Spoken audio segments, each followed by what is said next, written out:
Sumangga ieu ngahaturkeun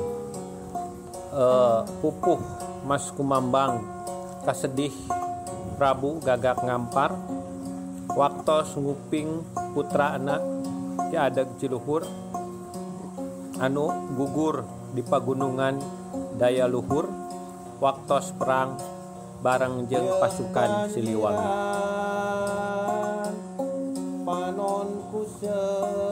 Ye panon gerak kucurkeun cai panon tepi ka banjir.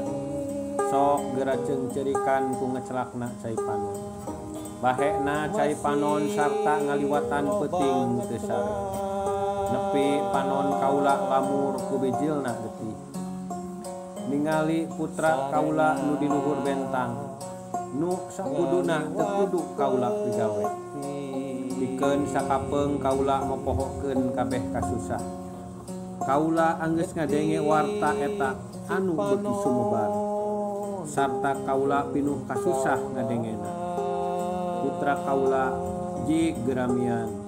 Para luluhur daya luhur bakal nempatkeun andika di antara para pahlawan. Anu sok ngabela jalma anu dianiaya sarta nungtut dendem. Kaula mawa hate anu raheut di luhur tungtung pesok anu seukeut. Sapertos tungtung tumbak anu nancep jero disimpena peuting. Ngadeg satuhuna andika nu rasa merdeka. Sebab andika putra ti saurang raja anu merdeka. Panon kaula nu geus lamur jeung ceurikan putra raja daya luhur anu anggeus tilar. Ancur di medan tempur, perlaya di medan laga. Sanajan kaula apal saban jiwa eta aya waktuna.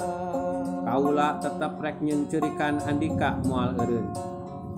Tepi bentang-bentang geus teu caang di tanah anu nyerang. Moal arek kaula badami jeung jalma-jalma anu andika perangan. Tepi areng tutung di Gunung Basma anu dihakan seuneu acan jadi bodas.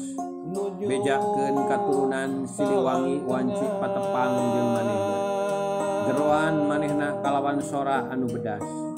Nyaeta ka manehna anu sakuduna jiga andika. Naha maraneh apal jaminan saurang tatamu sarta tatangga. Lamun maraneh sapertos kaula anu tangtu moal ngarasakeun. Tapi ngarasakeun hiji kajadian anu sarua. Anak paman andika ieu ngabogaan hak. Manehna oge tatamu maraneh. Naha maraneh moal milu ngabela. Jig dirabela nepi hancur tanda-tanda. Ulah ditindak. Samebeh ieu ngaliwatan poe nu mopohokeun. Gerak ceung-ceurikan ku maraneh putra nu gede wawanen.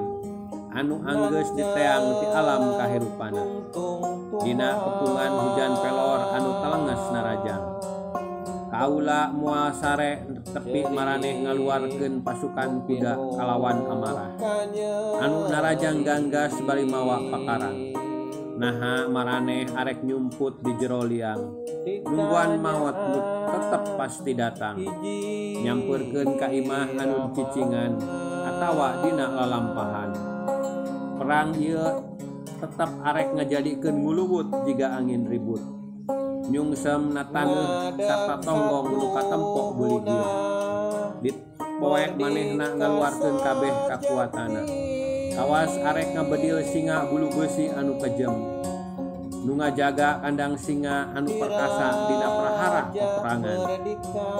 Ngagebah para prajurit make sihung jeung kukuna. Mere simak ratusan prajurit sapertos ningal perkara pikasieun. Terus lumpat tanpa arah.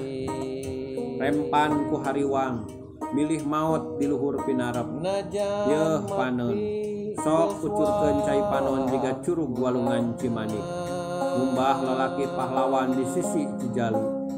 Yeuh walungan, naha andika eureun ngucur. Wanci barubah jadi kaayaan poek sarta pikasieun. Jeung ceurikan putra andika nu luhur wasta. Ngawariskeun para pahatu sarta randa.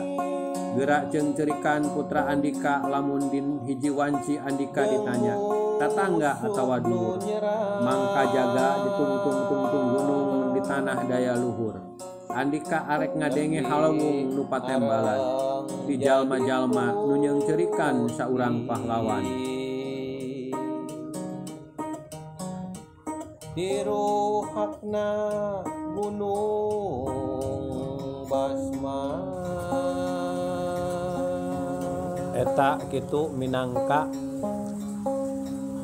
kakawihan atanapi pupuh Mas Kumambang anu nyarioskeun kasedihna Prabu Gagak Ngampar waktos nguping mautna atanapi gugurna putrana anu cikal nyaeta Ki Adeg Ciluhur waktos terkena sergapan ti pasukan Demak.